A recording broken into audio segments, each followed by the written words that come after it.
J'ai connu l'open access en utilisant la plateforme HAL. D'abord comme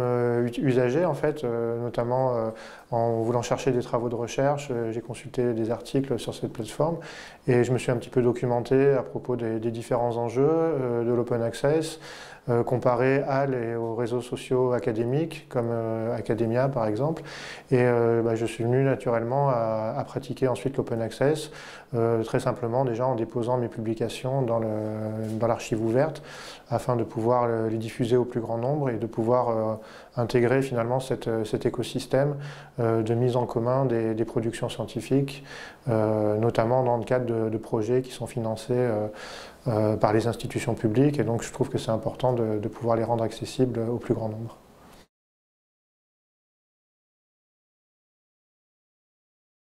Alors j'utilise HAL en particulier parce que c'est une plateforme qui est centrée sur le document,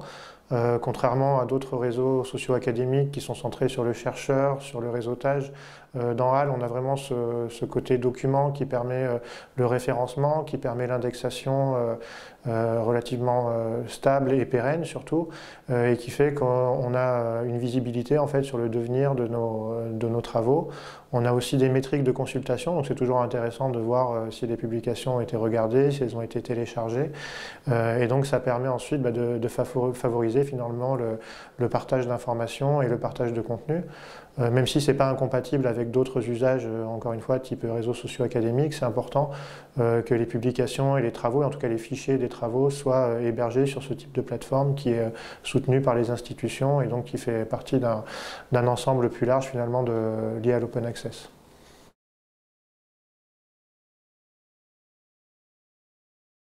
Alors mes pratiques en sciences ouvertes sont plurielles, si on peut dire. Il y a à la fois l'archivage des travaux dans HAL, mais il y a aussi un certain nombre de productions qu'on peut appeler nativement numériques, c'est-à-dire écrire sur des plateformes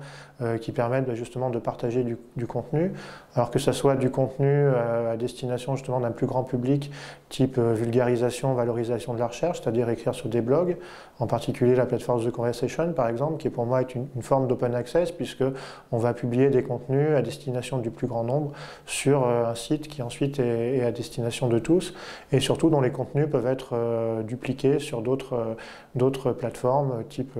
journaux en ligne par exemple. Donc ça me semble être une pratique justement scientifique qui à la fois concilie l'open access et les enjeux de diffusion, de valorisation. Et puis ça va être aussi parfois dans le choix de certains supports de publication, privilégier des revues en ligne par exemple par rapport à des revues papier qui ensuite ont des embargos ou qui ont des abonnements qui sont relativement chers. Donc ça peut être aussi des choix qui sont un peu politiques entre guillemets du point de vue du choix des supports de publication, en se disant que c'est bien aussi d'encourager les revues qui sont nativement numériques afin de pouvoir justement être directement en open access et pas passer par des systèmes d'abonnement ou d'embargo qui ralentissent ou en tout cas qui freinent la diffusion scientifique.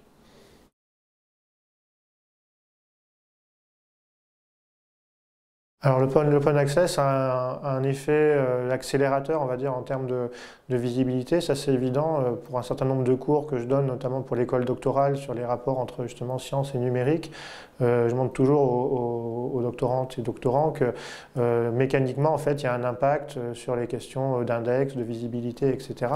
Donc ça peut être un critère qu'on regarde ou pas. Certaines disciplines le regardent plus que d'autres. Mais en tout cas, d'une manière mécanique, effectivement, le fait que les contenus soient accessibles font que les articles sont plus lus, sont plus cités. Et donc ça, à la fois, c'est bénéfique pour la communauté puisqu'on peut diffuser son savoir, mais aussi c'est bénéfique pour soi-même puisque finalement on est plus lu et donc on est plus cité. Et si on considère que c'est un critère positif en tout cas du point de vue scientifique. Voilà, en tout cas ça a cet effet vertueux. Pour la question des partenariats, c'est quelque chose de facilitateur aussi de pouvoir mettre ses publications en ligne et surtout de pouvoir les partager rapidement. Quand on est dans des contacts avec ou des entreprises ou avec des médias et qu'on a besoin justement de rendre compte un peu de ces problématiques de recherche et du travail sur lequel on est actuellement, il suffit d'orienter finalement sur des liens qui sont déjà présents sur HAL et de pouvoir aiguiller plutôt que de devoir rechercher de manière fastidieuse des publications dans son ordinateur. Donc on peut être à la fois plus réactif en termes de partenariat et plus visible aussi, et ça permet de diffuser également sur les réseaux sociaux par exemple quand on a des nouvelles publications qui sont hébergées sur HAL, de pouvoir les partager et entrer comme ça en résonance avec les communautés avec lesquelles on interagit, que ce soit académique, que ce soit médiatique ou professionnel. Donc il y a un effet à la fois, on va dire, en termes de visibilité et puis en termes de facilité aussi d'interaction et d'échange grâce au fait justement de rendre ça disponible en ligne et facilement accessible.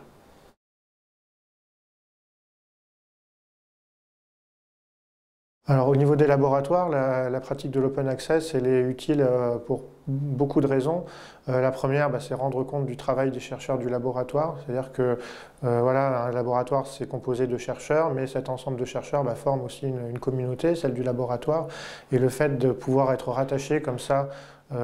simplement informatiquement dans HAL par l'affiliation à un labo, fait qu'ensuite sur la page du laboratoire on peut avoir l'intégralité des productions des chercheurs du laboratoire, et ça c'est très intéressant justement quand on veut déposer des projets parce qu'on doit montrer aussi la crédibilité d'un laboratoire, de ses chercheurs, et donc on n'a pas à aller chercher à droite à gauche comme ça les publications, les CV d'un tel et d'un tel, donc ça c'est vraiment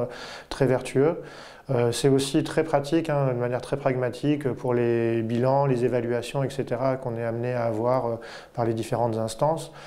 plutôt que de devoir aller chercher et compiler encore une fois un ensemble de publications hétérogènes de différents chercheurs. On a l'information qui est centralisée quelque part, qui est mise à jour, et donc si les chercheurs de manière régulière prennent l'habitude justement de déposer leurs publications et de les référencer pour leur laboratoire, ensuite le laboratoire a une visibilité directe là-dessus, l'institution aussi,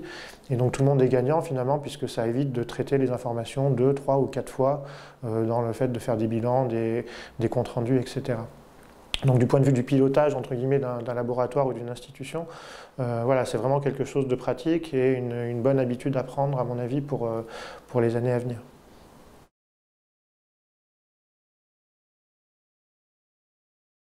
Alors pour un déposant débutant, je conseillerais simplement d'y aller pas à pas, de commencer par le dépôt d'un fichier, d'une publication, voire simplement même d'une notice, simplement pour expérimenter finalement l'interface de HAL et les différents aspects, sachant que l'interface a quand même évolué depuis un certain nombre d'années et que c'est de plus en plus facile. Quand vous déposez un fichier par exemple, ça reconnaît un certain nombre de données, de métadonnées, et vous avez finalement qu'à compléter ensuite le dépôt. Donc tout est fait quand même pour faciliter les choses aux chercheurs. Et donc je dirais, comme dans beaucoup de domaines finalement, c'est la pratique aussi qui va faire qu'on va s'y mettre et ensuite on va être plus familier à ça. C'est-à-dire qu'on peut avoir consulté les notices et les tutos de dépôt dans HAL, mais ce qui va ensuite vraiment faire qu'on va s'y familiariser et qu'on va pouvoir le pratiquer de manière régulière, c'est de commencer simplement une référence puis une autre,